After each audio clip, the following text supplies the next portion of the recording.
안녕하세요. 산부인과 의사 황인아입니다. 오늘은 제가 소음순 수술 이후에 주의할 점에 대해서 말씀을 드리려고 하는데요. 요즘 날씨가 더워지다 보니까 수술을 해도 되냐는 문의를 많이 주세요. 여름철이다 보니까 아무래도 아래쪽이 습하거나 아니면 이제 더워서 땀을 많이 흘리거나 그렇게 되는데, 그럴 때도 소음순 수술을 해도 되나요? 라고 많이 물어보시는데요. 이럴 때는 저는 별로 차이가 없다고 말씀을 드려요. 제가 여러 번 수술을 해보지만 여름에 수술하신 분과 겨울에 수술하신 분의 경우 특별히 상처 회복에 차이가 나는 건 없어요. 우리가 얼굴 쪽이나 이런 데들은 시술을 받거나 했을 때 직접적으로 좌회선을 쬐면 안 되는 경우가 있잖아요. 그런 것 때문에 겨울에 수술을 많이 선호를 하시는 것 같은데, 소음순 같은 경우는 햇빛에 나갈 일도 없고 이렇기 때문에 특별히 여름이라고 수술을 피하실 이유는 없고요. 여름이라 해서 상처가 더 더디게 아물지도 않습니다. 그래서 여름이라도 그냥 수술을 진행을 하시면 될 것 같고요. 저는 그냥 휴가를 좀 더 길게 낼 수 있을 때, 내가 충분히 휴식할 수 있을 때 수술을 하시는 게 좋다고 말씀을 드리고 있어요. 그럼에도 불구하고 우리가 소음순 수술을 하고 나서 좀 주의하셨으면 하는 거, 절대로 좀 하지 말았으면 좋겠는 것들이 있거든요. 그래서 거기에 대해서 오늘은 좀 말씀을 드릴게요. 최근에 수술하신 분은 아니었고요. 제가 한 2, 3년 전인가 수술을 했던 분인데, 그때 나이가 한 20, 21 정도, 굉장히 어린 나이에 여성분이었고, 이분이 수술을 굉장히 간단하게 했었어요. 복잡한 수술도 아니었고, 양쪽 소음순이랑 주름 정도 이렇게 수술을 하셨는데, 수술을 하고 나서 일주일이나 열흘 뒤에 병원에 한번 오시게 되잖아요. 그러면 병원에 오셔서 보통은 실밥 제거를 하세요. 그래서 저는 실밥을 제거해 드려야 되겠다 하고 들어갔는데 상처가 다 벌어져 있었어요. 저는 그런 경우를 한 번도 본 적이 없어요. 이분 전무후무해요. 이전에도 본 적이 없었고, 이분 이후로도 그런 일이 발생한 적이 한 번도 없어요. 실밥이 그대로 남아 있는데 상처가 전체가 다 벌어진 거예요. 그래서 너무 이상하잖아요. 그래서 이분에게 여쭤봤죠. 특별히 좌욕 같은 건 하셨냐? 우리가 특별히 자극이 되는 행동을 하지는 않으셨냐? 하니까 별거 안 했대요. 그래서 정말이냐? 이렇게 여쭤보니까 사실은 수술 다음 날부터 시작해서 매일매일 3시간을 걸으셨대요. 그래서 굉장히 좀 황당하잖아요. 왜 굳이 수술 다음 날부터 하루 3시간을 걸었을까 여쭤봤어요. 왜 굳이 수술하고 몸도 안 좋은데 그렇게 걸어 다니셨어요? 그러니까 이분이 자기는 걷는 거를 좋아한대요. 나는 걷는 거를 좋아하고 수술 다음 날부터 하나도 안 아팠다. 그래서 나는 당연히 걸어도 될 줄 알았다. 이렇게 얘기를 하시더라고요. 저희가 이제 수술 이후에 주의할 점을 설명을 드릴 때 운동 같은 것들 주의하셔야 된다.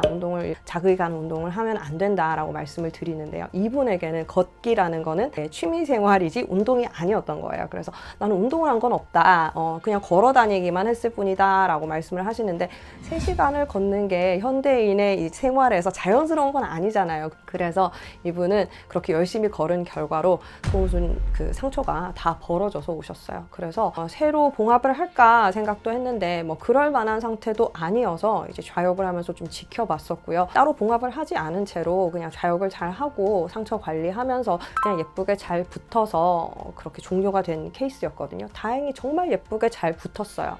그런데 이렇게 되면 상처가 이제 열흘 뒤에 딱 붙어서 실밥 뽑고 나서 자유로운 생활 하시면 되는 거를 좌욕하고 상처 관리하고 이런다고 병원도 더 나오셔야 되고 한 달이라는 시간을 좀 힘들게 보냈어요. 그러니까 얼마나 시간 낭비고 노력의 낭비예요. 그죠? 수술을 하고 나서 실밥을 뽑을 때까지 이 짧은 시간 동안이라도 굉장히 관리를 잘 해주시면 잘 보낼 수 있고 빨리 회복하고 빨리 일상에 복귀를 하실 수가 있어요. 그래서 내가 아프지 않다 그래서 수술을 안 한 건 아니잖아요. 그죠? 그러니까 상처가 이제 회복될 수 있는 여유를 좀 가지시고 그 이후에 하고 싶은 걸 하셨으면 좋겠어요. 그래서 우리가 걸어 다닌다는 거 별거 아닌 걸로 생각을 하시는데요. 운동을 해서 내가 굉장히 자전거를 탄다든지 러닝을 한다든지 이런 거를 운동으로 생각을 하시고 그냥 걸어 다니는 거 운동으로 생각을 안 하시는 경향이 있는데요. 소음순 수술 이후에는 이렇게 다리가 움직이는 거 좋지가 않아요. 왜냐하면 다리가 이렇게 움직일 때 보면 소음순도 계속 같이 마찰이 되거든요. 그렇기 때문에 상처 부위가 계속해서 자극을 받을 수가 있어요. 그래서 제가 소음순 수술하기 이전에 상담을 할 때 일을 얼마나 쉬어야 되냐라고 저한테 물어보시면 저는 어떤 일을 하세요 먼저 여쭤보거든요. 근데 앉아있는 사무직이라서 오래 앉아있으면 상처가 안 좋을까 봐 걱정이 돼요. 이런 대부분의 분들은 앉아있는 거 괜찮아요. 바로 일에 복귀하셔도 되고 하루 종일 앉아있는 거 아니고 한 번씩 일어나서 걸어 다니거나 살짝 서 있으면서 통풍을 시켜줄 수 있으니까 자세를 바꿔가면서 그렇게 일하시면 충분히 괜찮다라고 말씀을 드리는데요. 오랜 시간 서 있는 분들, 그런 가게 같은 거 하셔서 매대에 오래 서 있어야 되는 분들 있죠. 그리고 서빙 하시는 분들, 오래 걸어야 되잖아요. 뭐 알바를 해도 뭐 5시간, 6시간 알바를 하는데 하는 내내 걸어 다녀야 된다. 이런 분들은 일주일 이상 쉬시는 거를 권유를 해요. 왜냐하면 이렇게 마찰이 되게 되면 상처가 빨리 아물지가 않고요. 계속해서 자극이 되면서 더 많이 붓고 그럴 수가 있어요. 그렇기 때문에 이런 직업을 가지신 분들은 좀 주의를 하셔야 되고요. 내가 일상생활에서 많이 걷는 게 나한테 익숙하다라고 해서 너무 많이 걷는 거는 하지 않으시는 게 좋아요. 그렇지만 내가 뭐 일상적인 거, 그냥 뭐 집에서 출근해서 그냥 버스 타고 출근하고 뭐 이런 것들은 괜찮아요. 그래서 일상적이지 않은 거 만 좀 주의를 하시면 될 것 같아요. 제가 하지 말라고 하는 운동들이 정해져 있는데요. 대부분의 운동들은 헬스를 한다, 나는 PT를 받아요, 이런 분들은 특별히 하체에 무리가 가는 운동만 아니면은 하시라고 얘기를 드리는데요. 이거는 실밥을 다 뽑은 후에 시작을 하시라고 말씀을 드리고요. 그러면 한 2주 정도, 3주 정도 지난 후에 그 운동을 하실 수 있거든요.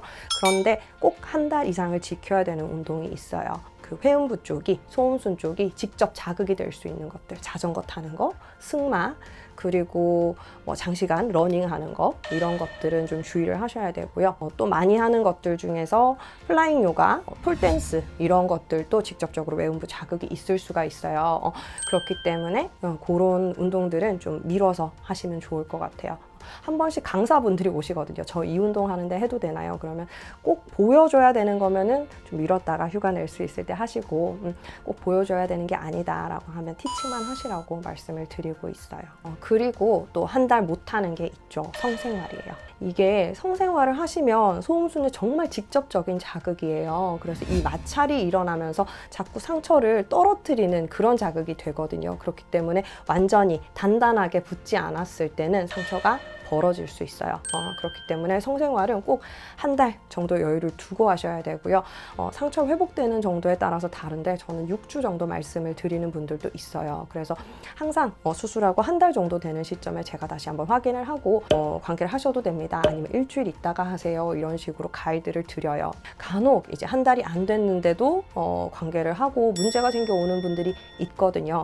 그래서 이런 분들은 내가 남편한테 얘기하지 않았다, 남친한테 얘기를 하지 않고 그냥 수술을 받았는데 너무 요구를 해서 어쩔 수 없었다라고 말씀을 하시는데 감염이 생길 수도 있고요. 상처가 벌어질 수도 있고요. 굉장히 많이 아프거나 혹은 이제 부을 수 있어요. 그러니까 이 시기 때는 최대한 좀 참으시고 조금만 기다렸다가 관계를 가지실 수 있기를 바랄게요. 그리고 처음 관계를 가질 때는요, 될 수 있으면 윤활제 같은 거 사용을 하시는 게 좋아요. 소음순이 회복을 하면서 건조해지는 경향이 있거든요. 그러면서 질입구가 너무 타이트해진다든지 건조함 때문에 밀려서 쓸리면서 아프다든지 이런 것들이 생길 수가 있어요. 그래서 처음 관계를 하실 때는 뭐 윤활제를 사용을 하시고 이후에 점점 회복이 되고 괜찮아지면 사용을 중단하시면 될 것 같아요. 그리고 하지 말았으면 하는 거는 공중 목욕탕 가시는 거. 사우나 너무 좋아하시는 분들이 있어요. 매일매일 가셔야 되는 분들. 이런 분들은 코로나 때 굉장히 힘드셨죠. 사우나 못 가서. 어쨌든 지금은 이제 다 회복이 되고 했으니까 사우나를 자주 가시는 분들이 있는데요. 수영을 하신다든지 사우나를 한다든지 어쨌든 이제 많은 사람들이 가는 그런 곳에서 이제 회음부를 물 안에 담궈 둬야 되는 이런 상황이 되면 그런 것들은 안 하시는 게 좋아요. 첫 번째로 감염에 문제가 있을 수가 있고요. 상처에 염증이 생겨서 염증이 생긴 상처는 잘 안 붙어요. 벌어질 수밖에 없어요. 그래서 이것도 성생활과 마찬가지로 한 달 이상 텀을 두고 시작을 하시는 게 좋고요. 그러면 나 혼자 하는 거는 괜찮을까 생각을 하시는데 집에서 혼자 반신욕을 하신다든지 이런 것도 될 수 있으면 안 하시는 게 좋아요. 저희가 좌욕하는 시간도 굉장히 짧게 가져가라고 말씀을 드리거든요. 왜냐하면 상처가 축축해서 좋을 게 하나도 없어요. 그 축축한 상처는 안쪽이 붙어도 피부가 물에 붙는다고 하죠. 그렇게 돼버리면 붙지를 않아요. 그래서 상처가 완전히 회복할 때까지는 물에 오랫동안 담궈 놓는 거 최대한 안 하시는 게 좋고요. 특히 뜨거운 물이나 이런 것들은 삼가셔야 돼요. 샤워를 한 후에 물이 닿는 거 이런 것들은 상관이 없어요. 다 씻겨 나가잖아요. 그런데 그 샤워하시고도 잘 말려주시고 건조를 시켜주셔서 통풍을 잘 시켜주는 거, 이게 상처에는 굉장히 좋은 방법이에요. 그러니까 물에 들어가는 것도 좀 주의를 하셔야 돼요. 그리고 또 마지막으로 술, 담배 요거를 피해 주시면 좋아요. 술이나 담배 굉장히 중요하죠. 특히 연말에 제가 수술을 하자고 말씀을 드리면 모임이 있어서 술 마셔야 돼서 안 된다, 그거 끝나고 하자, 이걸로 넘어가는 경우 굉장히 많아요. 술, 담배는 여러 사람의 생활에 있어서 굉장히 중요한 거지만 수술을 하는 데 있어서는 수술을 받기 전부터 끊으시면 굉장히 좋고요. 수술을 하고 나서 이제 실밥 뽑을 때까지는 최소한 이때까지는 금주 금연을 권유를 드려요. 정말 술을 많이 드시는 분들, 담배를 매일 피시는 분들 회복이 확연하게 달라요. 많이 늦어집니다. 그래서 그런 것들은 좀 안 하면 안 할수록 좋은 거니까, 해도 뭐 죽는 건 아니에요. 수술하고 술 마셨다고 뭐 수명이 짧아지고 이런 건 상관없잖아요. 그렇지만 내 상처가 얼마나 빨리 회복되느냐에 따라서 나의 일상생활 복귀라든지 뭐 불편한 점의 뭐 해소라든지 이런 것들이 빨라질 수 있기 때문에 그런 거를 좀 주의해 주시면 빠른 회복을 하실 수가 있을 거예요. 그리고 한 가지 또 말씀드릴 거는, 이게 관리를 너무 안 하시는 거, 너무 함부로 생활하시는 거, 주의사항을 지키지 않는 거, 이것도 문제지만요, 너무 애를 써서 관리하시는 거, 이것도 문제가 될 때가 있어요. 제가 얼마 전은 아니죠, 몇 달 정도 됐어요. 남편 친구를 소개받아서 수술한 케이스가 있었는데요. 이 친구는 너무 상처에 대해서 잘 관리를 하고 싶고 상처가 어떻게 될까 봐 너무 불안한 거예요. 그래서 계속 이제 관리를 자기 딴에는 열심히 한 거죠.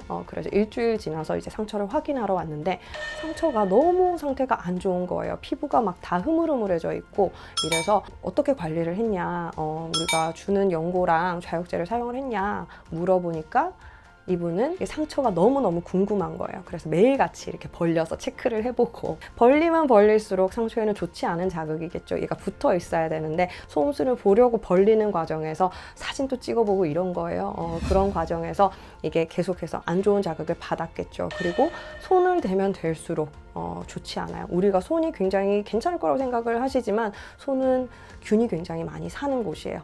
이곳저곳 다 만지는 거기 때문에 손은 병균이 굉장히 많다라고 생각을 하시고, 손으로 만지는 모든 것들은 감염이 될 수 있다는 거를 염두에 두셔야 돼요. 손으로 자꾸 소음순을 만지면 그 부분에 염증이 생기기 쉬워요. 그러니까 될 수 있으면 건드리지 마시고, 될 수 있으면 뒤집어서 까보지 마시고 이렇게 해야 되고요. 이분의 가장 큰 문제는 너무 자주 씻는 거였어요. 하루에 몇 번을 씻었어요 하니까 10번 넘게 씻었대요. 그래서 좌욕은 하루에 한 번만 하라고 말씀을 드렸는데 왜 그렇게 10번이나 세정을 했냐라고 여쭤보니까 소변을 보고 소변이 묻는 게 너무 싫었대요. 소변이 상처에 묻으면 큰일 날 것 같았대요. 그래서 소변을 볼 때마다 물로 씻고, 그리고 나서 면봉으로 닦았대요. 그거를 하루에 10번을 한 거예요. 그래서 이렇게 해서 생활이 되냐고. 그러니까 하루 종일 뭐 집에 있으면서 밖에도 안 나가고 그거를 하나하나 관리를 하신 거예요. 그래서 관리를 하면 할수록 이제 나빠지는 결과가 된 거죠. 아까 말씀드렸지만 상처는 건조하게 관리하는 게 중요하다고 했죠. 그래서 이분은 계속해서 이제 씻은 것도 문제고, 그리고 약해진 피부 부분을 면봉으로 계속 닦은 것도 문제고, 혹시나 이제 더러운 게 있을까 봐 그러셨대요. 그리고 계속해서 면봉으로 닦으려면 상처를 벌려야 되죠. 손을 사용해서 벌린 것도 문제가 되고, 그리고 마지막으로는 이게 모든 상처가 왜 습윤한 상태에서 잘 아문다고 생각을 많이 하시잖아요. 그래서 피부도 왜 그냥 그 밴드 말고 듀오덤 같은 거, 이런 끈적끈적한 거 붙여놓고 안쪽이 이제 습윤한 상태를 유지해줘서 상처가 더 잘 아물게 한다라고 생각을 많이 하시거든요. 그런데 소음수는 그렇게 한다고 더 잘 아무는 거는 아니에요. 그런데 그걸 촉촉하게 해줘야 된다고 생각을 하면서 계속 물을 묻혔대요. 그러니까 씻는 것도 모자라서 물을 계속 묻히고 있으니까 상처가 이제 흐물흐물해지는 거죠. 상처가 굉장히 안 좋았어요. 그래서 좀 회복을 하고 가기는 했는데 그렇지만 이제 해외에 거주를 하니까 비행기를 탈 때가 돼서 보내드리긴 했는데, 제가 우리 옆에 살았으면 계속 뭐 매일매일 와서 소독받으라 할 정도 좋지 않았어요. 그러니까 내가 관리를 잘 하려고 하는 행동들도 오히려 나쁜 결과를 일으킬 수 있다는 거를 좀 아셨으면 좋겠어요. 그래서 뭐 병원마다 수술하는 방식이 다를 수가 있거든요. 알려주는 관리법도 다를 수가 있어요. 그러니까 그 병원에서 제시하는 방법대로 가장 맞는 관리법을 알려줄 거거든요. 그러니까 인터넷에서 뭐 다른 사람 얘기하는 거, 어느 병원에 좋다는 연고 이런 거 알아보지 마시고 그 병원에서 알려주는 그런 정석대로 관리를 하시면 가장 좋습니다. 그런 것들 유념해 두시고 수술 후에도 잘 회복하실 수 있길 바랄게요. 빠른 회복이 살 길입니다. 여러분 솜술 수술 많이 아프지는 않지만 그래도 수술이니만큼 많이 신경 쓰이시잖아요. 빨리 회복하시고 좀 개운하게 생활하실 수 있기를 바랄게요. 오늘 영상도 봐주셔서 감사합니다. 다음 시간에 뵐게요. 바이바이.